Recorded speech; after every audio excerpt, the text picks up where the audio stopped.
New York City's Tribeca Film Festival is going on right now. It began in 2002, you may recall, as a defiant response to the 9/11 attacks. And over the past 10 years, it showed more than, listen to these numbers, 1,200 movies from 80 countries and generated $725 million in economic activity. The festival was the brainchild of two-time Oscar winner Robert De Niro and his producing partner Jane Rosenthal. We're pleased to have both of them here in Studio 57. Welcome. Yes. Good morning. Now, has this turned out to be everything that you expected and even more? Well, I didn't know, when we first started, we didn't know what to expect, so we're very happy that it's done as well as it has. And what pleases you most about it? Well, you know, the fact that if it would be a part of the New York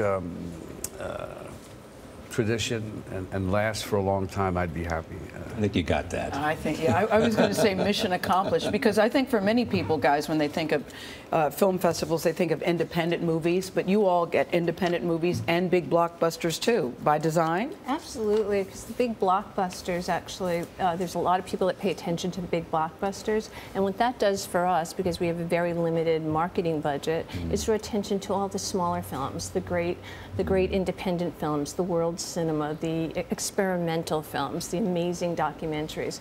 And so as long as it helps us draw attention to those films that we screen for the next 10 days, that's our goal. What's the most fun for you, Robert De Niro, connected with this festival? May I just say I'm just so glad you're here, Bob De Niro? May I just say that we are so glad that you're here at the table? Well, thanks.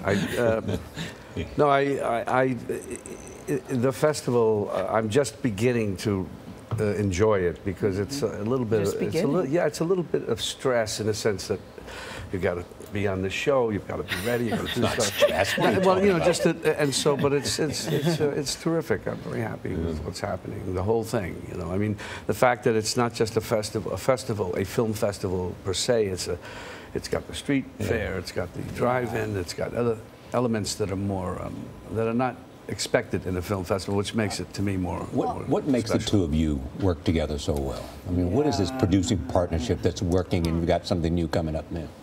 What do you think? Oh, good, you answer that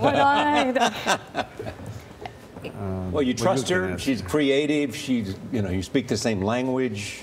Yeah, I mean, we've been together a long time. I know. So, in order for things to work, they have to, you know, you have your ups and downs, but basically you have an understanding, and you give each other the room that is needed to do what we want to do individually, together. And it's been good. It's been very good. Yeah, you know, you've got NYC 22 coming up. We do. Would you mind if we show a clip before you tell us about it? Is that okay? Sure, absolutely. We just happen to have a clip, Jane. Oh, okay. Let's see the clip. Randy? Like, no offense, but how old are you? Like, old enough that I had to threaten to sue the academy to get in. Just call me Lazarus. But she was a good reporter. Why'd you quit for? I didn't quit. Fired me, man. You know, budget cuts. Newspapers are a dying animal. But a cop? Why not? You know, after 14 years on the street, half the time I had better sources than the detectives I was writing about, so. Set, Charlie, in New York City. Indeed. Your love of New York City is legendary. If you didn't live here, where would you live? I don't know. I mean, I'm a New Yorker, so I don't know where I'd live. I love to visit other cities, live in other cities temporarily, but New York is my home. Yeah, there's nothing like it. So NYC, another cop drama. Why did you decide that particular genre? Well, first of all, CBS was looking for another cop genre. That was number one. That's an opening. That was an opening. And we had the opportunity to work with Richard Price, who's an incredible novelist and screenwriter and has a very unique voice. So we went to Richard and asked Richard what he thought about doing a rookie cop show. And he was definitely into it. He wanted to set it in Harlem, and Harlem is really a changing neighborhood right now. It's also character-driven, which I think is different than a lot of cop shows. It's far more character and a lot less, you know, intense action than you normally find. I have known both of you for a while. You know what intrigues me about him is that you think of him as good an actor as America has, but he's also an entrepreneur with remarkable talent. I mean, what is that? You know? I mean, this guy does well at business. I mean, his father was an artist. Yeah. He's an artist. And yet you've shown remarkable understanding about restaurants, hotels, developing Tribeca. Well, I've been lucky too, but I just try and take advantage of things that I think are common sense. That's all. And I guess my mother was an artist also, but she was also had a business sense too, practical sense. So maybe I got some of it from her. When are you going to direct again? I'd hope soon, but I don't know. It's a lot of work. It's a big commitment, and as much as I love it, it has to be something so special. We have a couple of things that we're talking about. And is acting today as interesting and as challenging as it's ever been for you? Oh yeah, yeah, absolutely. Still, that's good to know. We also should say, Charlie, you've got a great sense of humor, Bob De Niro. I saw you on Saturday Night Live. So, I mean, so there clearly is a side of you that loves to laugh, that loves to have fun. But when I said I was so glad you're here, I also know that you really don't like to do interviews so much. This wasn't so bad, was it, with me and Charlie? No, it was fun. It was okay. So he can think of 100 other things he'd rather be doing. A root canal, 8:30 in the morning. A root canal, perhaps.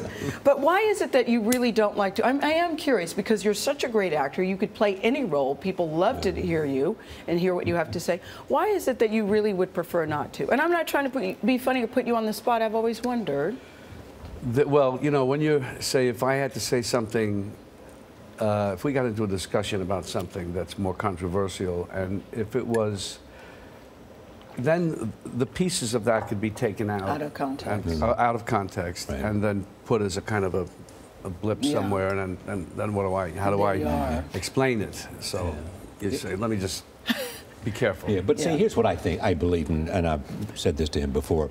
All of us are fascinated by films and Tribeca, especially interesting in small creative films. I don't know of anybody who could talk better about understanding the craft of acting than you. Right. And that may be boring, but for most of us, it's not boring. And I got to believe that you think about it and you love it and it's interesting to you because you do it so well. No, it's not boring to me. I mean, I don't talk about it much unless somebody really asks me, or students ask me, or people who are really interested ask me. Kids, I like to give advice to kids. I always enjoy doing that. The best way to do an interview with him, this is a good idea, is to go before a bunch of acting students somewhere, and in a place where it's informal, not in a television studio, and really understand, because I mean, if you think about so many things, you know, it's a reflection of American cinema over the last 20, 25 years. How he does where he's what he been does. and what he's done. And there's a new baby in the house. Has Bob De Niro changed diapers? I'm very happy for you and your lovely wife. Thank you. I've not done a lot, but I'm there. I'm thinking, Bob, if acting doesn't work out, you should do talk radio. Yes. Always good to see you. I'll see you around Tribeca. I'm going to a couple other things. Can't wait. Thank you, Jane. Thank you. Great to see you. Good to see you.